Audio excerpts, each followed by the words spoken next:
We begin in Nigeria with the Senate approving the one-off FX windfall tax on banks. Take a look at the details of this. So it's one-off tax on reevaluation gains, 50% tax on realized FX gains. FIRS, that's the Federal Inland Revenue Service, is to assess and collect it. The banks can get a deferred payment, but that payment deadline needs to be sorted out by the end of the year as far as what needs to be done in terms of paying it off. And there's a penalty if they don't. All right. Now, the banking index on Thursday now, suffered a drop when that tax was passed. 2.3% drop is where things ended up. All share index, though, did close up. Banking sector, as we said, pretty bearish. Now, again, on Thursday, looking at the day yesterday when this particular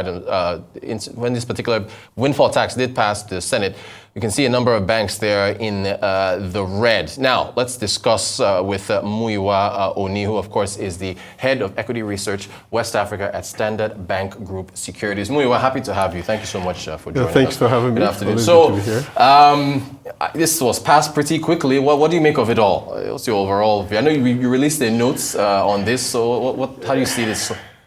Yeah, so I guess there's the view of windfall tax. It happens in some markets.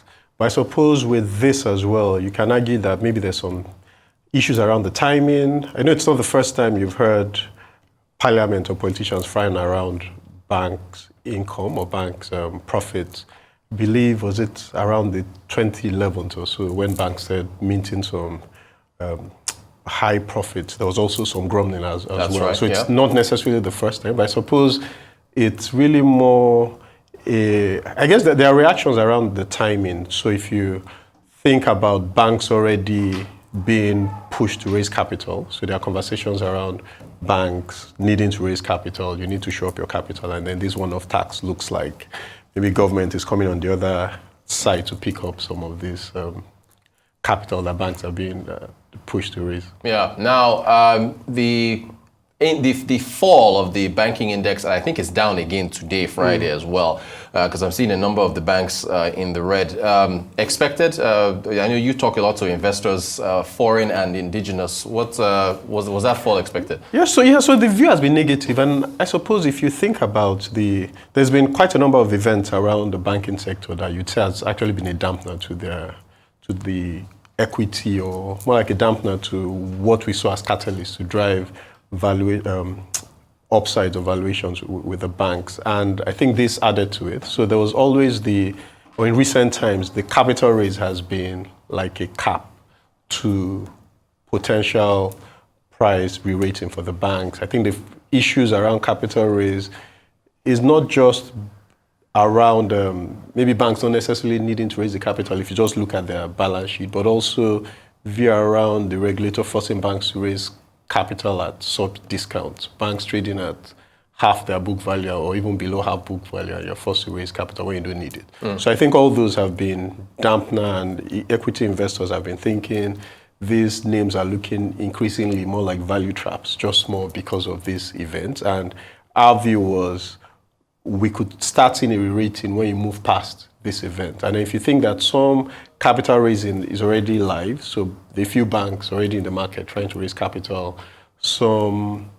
expecting foreign portfolio investors to invest as well, and all this news seem to be far more negative. So some might argue, if you look through the numbers, maybe the noise is actually worse than what reality is, which it's still not clear yet, right. But all this not necessarily helping the capital raise effort for the banks. Thank you so much for that. Okay, so I guess help us understand how this works. So, a dollar at 450, then you see devaluation to 1,500, and so you get that dollar now has jumped in value. So what they're taxing the gains, and then there's the whole issue of the realized gains. So how best can one understand how this is supposed to work? Okay, so I think for some time some banks were holding higher than expected net open positions.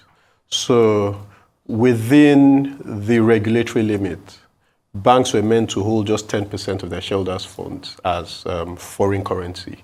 But we had situations whereby some banks were holding close to 100% of their shareholders' funds as foreign currency, and all those drove high revaluation gains. Right. And it seems these banks were able to do that because they were able to get forbearances or waivers from the central bank at the time. Even though some kept on to that 10% limit and would typically sell the difference into the market. And so if you recall, I think was it in February that this rule came through, or was it in March? And I can't remember the exact time. Yeah. But expectations was that we could see maybe about $4 to $5 billion coming into the market from such sales, even though I think it was a fraction of that. I'm not sure if we got up to $1 billion or maybe even $800 million come through. But all that meant banks had to close those positions. And so if you saw Q1 numbers, quite a number of the revaluation gains were now realized. So for a while, because banks still had those open positions, the gains weren't. And what happens to unrealized gains is that you could see a movement. So if you have a positive open position in USD, for example, if the dollar appreciates, then you earn more in Naira and you have a gain. But over a period, if Naira appreciates, then things could swing the other way. You could end up with a revaluation loss. Right. And so part of the central bank's own approach was these banks were holding too much risk. One, a number of them were already above the prudential guidelines. And so let's not just bring them to the limit. But for now, since there's clearly, we're still in a period of volatility in the currency, let's get it to zero. So that happened. And so for 2023, quite a number of the banks were actually holding or had unrealized gains. So when you look through the financials and see 500 billion Naira of revaluation gains, most of it were unrealized. I think just one or two banks realized the gains. And so if we come on to this rule, for example, which talks to, the tax law talks to realized gains for 2023. So those large sums of unrealized gains on paper shouldn't apply. But I guess there are questions of, will the letter of the law be followed and how the regulator plans to, or how the tax authorities plan to. That's the FIRS. Okay, now you already touched on the recapitalization exercise in terms of how investors were, looking at it. But does this, however it's applied, this 50%, LOP on the realized gains, does that impact valuations in terms of how we look at recapitalization? Yes, I suppose it depends on the size, right? So, and right now, because we worked on some estimates, and my joke has been either way we are wrong. So it just depends on how wrong we are. Yeah. So are we wrong by 5% or by 100%? And so we do have an estimate, and our own estimate, based on the banks we cover 7 banks, but in terms of market share and profit market share, I'd say they account for maybe about 80% of the sector. And so our own estimate, based on what was disclosed, was we could see what's up. I think over 400 billion Naira was at risk of that 50% tax. Okay. And it's likely that about 200 will be paid. But because one doesn't have full disclosure like the regulators would have. Right. So we're still not sure what exactly could be at risk, because what we were looking at was FX trading gains that was disclosed and realized revaluation gains disclosed as well. Because some are saying that there are conversations around CBN swaps as well, and the element of that. Because if you look at the balance sheet or the financials, the CBN income or CBN swap income are really more interest income from OMOs and not necessarily an FX transaction at the face value, but you're not sure what the implications of those are. And so what we based on our own analysis, we ended up with about 200 billion, but it could be more if there is further disclosure to show that there are other foreign currency related income as well. Great. And look, thank you for doing your best to shine light on what is, it seems to be a pretty complex matter here. So the letter the president wrote to the legislature, to the Senate, was that they're looking for 6.2 trillion extra, 3 trillion recurrent expenditure, another 3 trillion for infrastructure and so on. So based on what you've said now, does this get, based on what could be further raised from this, does this get them anywhere close to So maybe not close, but it clearly does help, right? Yeah. I think we're at every little help stage right now. Yeah. 200, 300, 500 billion, even if it's up to 1 trillion, it does help to close whatever gap that is there. But I suppose there's that risk of, so you've heard investors ask, will this one would want to see this tax coming in 2024 as well. So even though on paper is one-off, but we see another one-off, particularly when you think most of the foreign currency gains were realized in 2024. Okay. So we see that happen. Some have stretched it to could the tax authorities go after other sectors as well. Right. Some worry, could they go after MTN? Right. Oil and gas companies. Yeah, and so once you see extraordinary or abnormal profits, will we target that for some time? So I guess there's that. All seem to be raising doubts or raising cloud around trying to be more open for business or welcoming investors. Some even ask, will we see tax on? Will the government tax banks on interest income on government treasury bills and bonds as well? Fantastic. Those are, nice theoretical questions. Can you double back to the net open position? Because my view was that, at least the understanding was that by putting that in place, you wouldn't see any further revaluation gains in the future, because the liabilities will be more than the assets, which means if the naira appreciates and the dollar, then they will be, the banks will be hurt by that. So can we double back to how the net open position is supposed to at least stop FX gains from happening in the future? Yes. So there's I guess if you look at the Nigerian commercial banks, some still do have international entities. Right. But if you're looking at just the pure Nigeria balance sheet, some do have foreign currency loans extended to businesses in Nigeria, right, but earn dollars. So that's why the banks are comfortable lending to them in USD. So oil and gas companies and some exporters.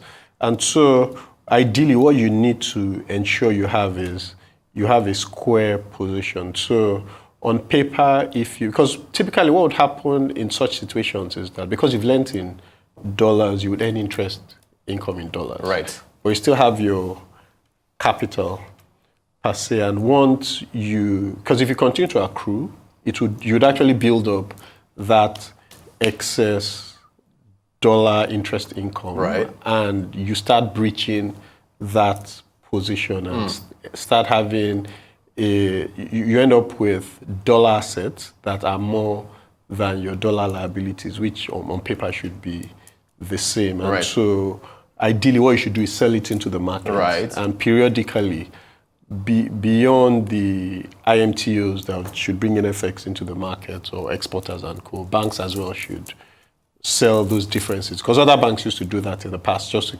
keep up with the 10% position. Right. But if you think that you don't have such a wide open position any longer, so whatever you're selling would be negligible.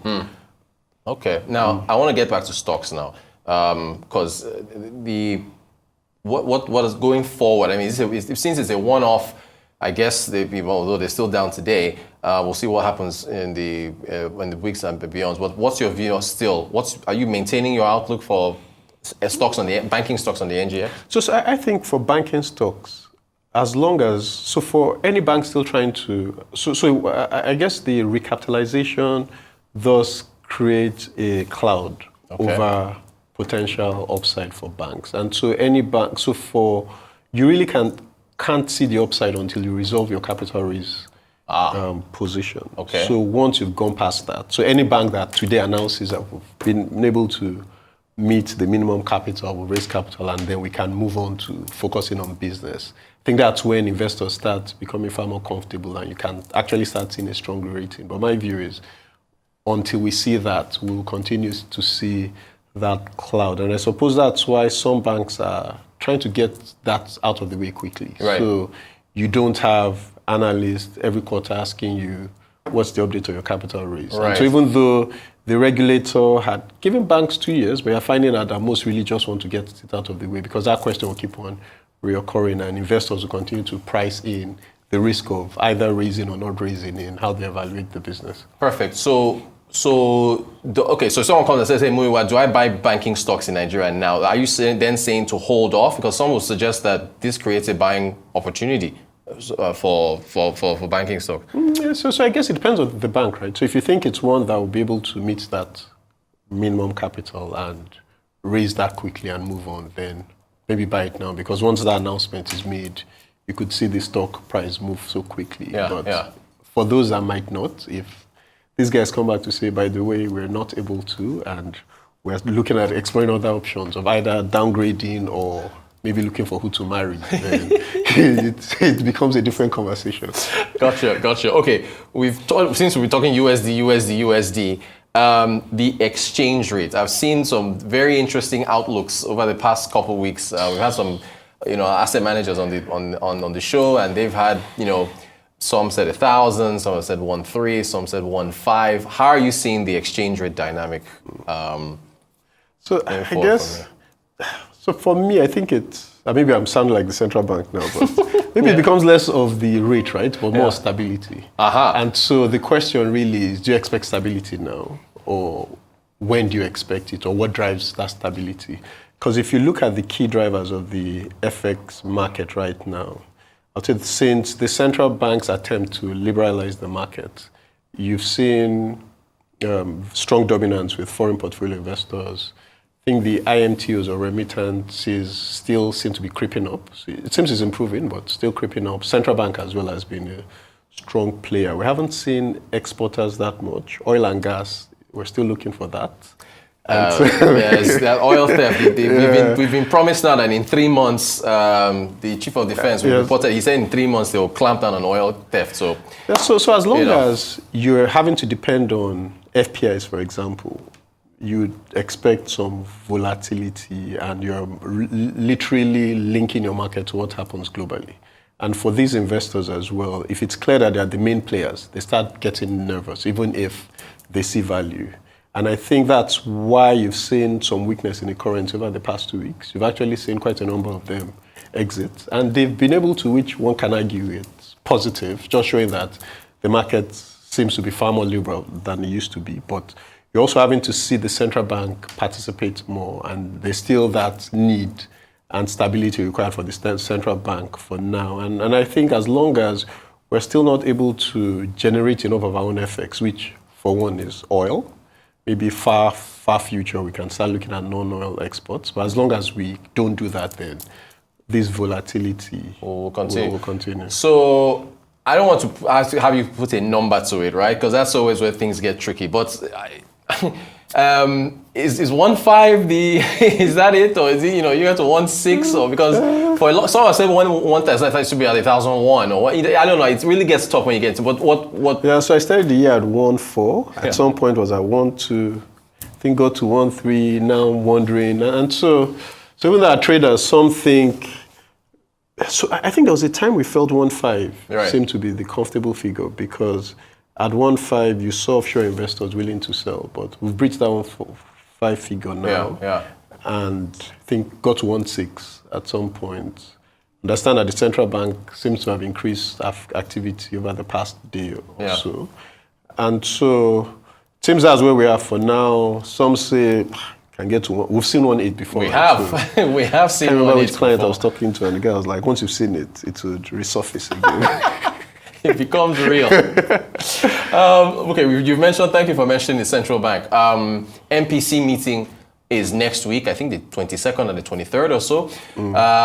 We've gotten inflation figures month on month, and the CBN governor did say, month on month was decelerating, and the government was really harping on that, and then it ticked up in June. I think between February and May it was down. Year on year keeps climbing. You put all that in the pot of soup. What do you think, MPC? What do you think we see next week? Yeah, so I think still tightening, and just more because their position right now is we'll look at the data to act. And so if you're seeing month on month still start going back up, so the pace of increase in year on year is slowing down, which is positive. And I can't remember who I was having a conversation with that made the point that even after we peak as well, one should still continue to consider that month on month increase, just more because base effect is what will drive that year-on-year decline that one is seeing, but the month-on-month figure is still important. And so that's why I still think one could see a hike. Think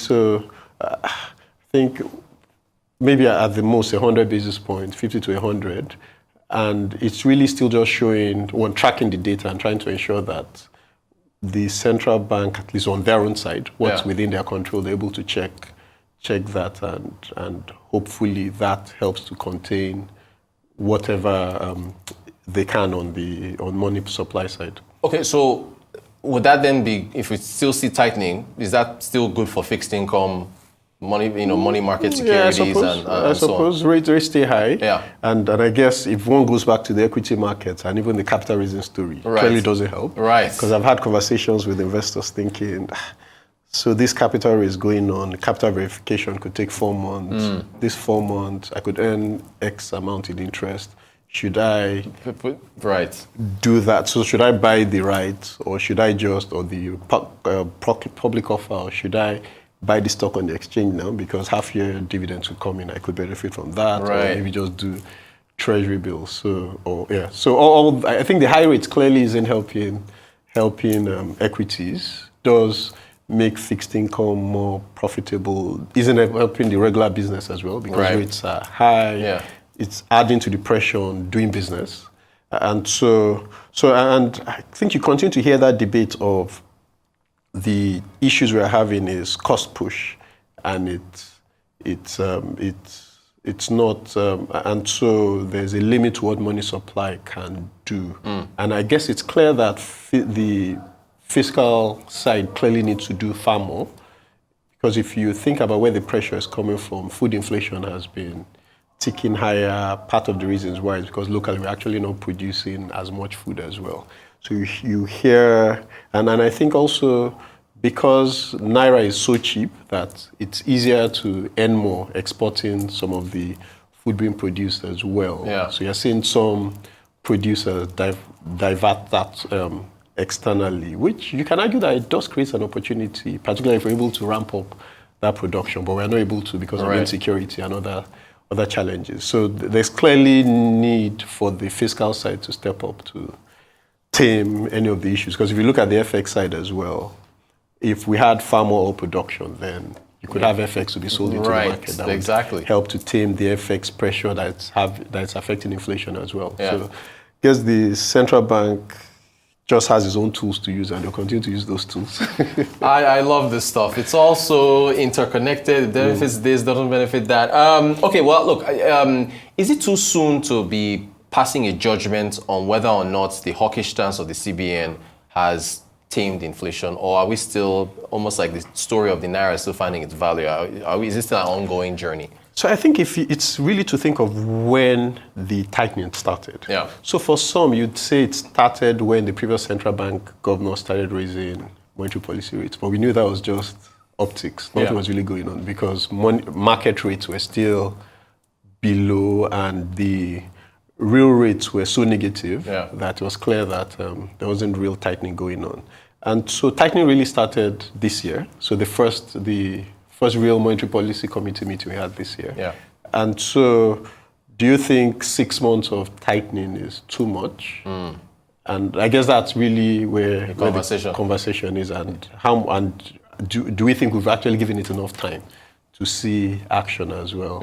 And so because our view going into the year was that rates will still remain elevated. So even though the central bank governor, I think recently in an interview talked about expecting or doesn't expect rates to stay elevated for too long. We think this whole of this year, rates should still stay elevated, even when inflation starts coming down. Very interesting. All right, just about, I think, a minute to go. Can you give us, I guess, your outlook for the economy for the second half of the year? Then, how do you see things? I think it's clearly difficult. Inflation. So we think inflation will stay elevated, but our view is that it peaks in July, and then we start seeing base effects. Because if you think about when petrol price increases came through when we first adjusted the currency, so the rate of increase should start slowing down. So from an inflation standpoint, I think inflation ends the year still in the 20s, but closer to about 29% or so. So it's still quite elevated, but starting to decelerate. On growth, we're still maybe closer to muted, expect 2.9%.